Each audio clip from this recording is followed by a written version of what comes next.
Hey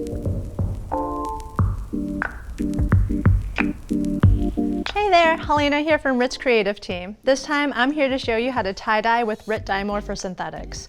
If your garment is more than 35% polyester, nylon, acrylic, or acetate, this is the technique for you. Make sure to check the care tag for the fiber content. Because of the complexity of dyeing synthetics, you have to use the stovetop method to maintain an almost boiling temperature. So with that in mind, let's get started. You'll need a pot, measuring cup, tongs, rubber gloves, rubber bands, dish soap, and of course your favorite DyeMore for synthetics color.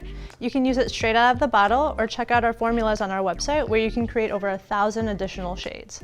If you're dyeing a blend that contains cotton, linen, rayon, or ramie, we also recommend our Color Stay Dye Fixative to enhance the color and reduce bleeding. As a general guideline, 1 bottle of Rit DyeMore will dye up to 2 pounds of dry fabric, but if you're dyeing 100% polyester or trying to achieve a bolder color, double the dye quantity. If you're unsure, always do a swatch test.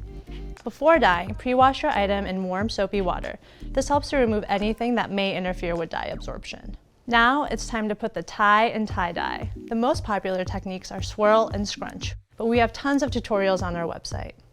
For the swirl, decide where to place the center and slowly twist into a spiral. Wrap with rubber bands to hold the spiral together.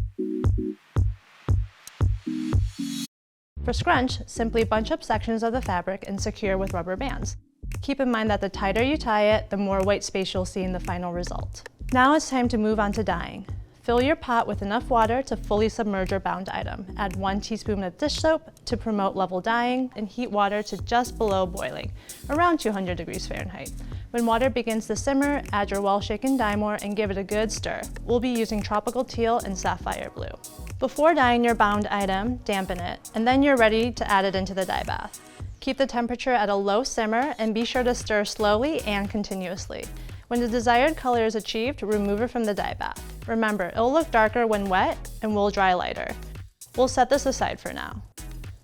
For tie-dyeing with 2 colors, simply create a second dye bath and dip just a portion of your bound fabric like so. Dipping just half of the spiral into the dye bath will create 1 giant spiral. Dip the other half into the second dye bath and you'll get the classic tie-dye look. Once you're satisfied with the color saturation, rinse your bound fabric in warm water and then gradually cool water until rinse water runs clear. If you're dyeing a blend that contains cotton, linen, rayon, or ramie, visit the link below to learn how to use Rit Color Stay Dye Fixative to maximize color retention. Carefully remove the rubber bands and unfold the fabric to reveal your design. Wash it in warm water with a mild detergent, rinse, and dry. Feel free to get creative with colors, materials, and different placements. And make sure to tag us so we can see what you create. For more tips and techniques, visit ritdye.com.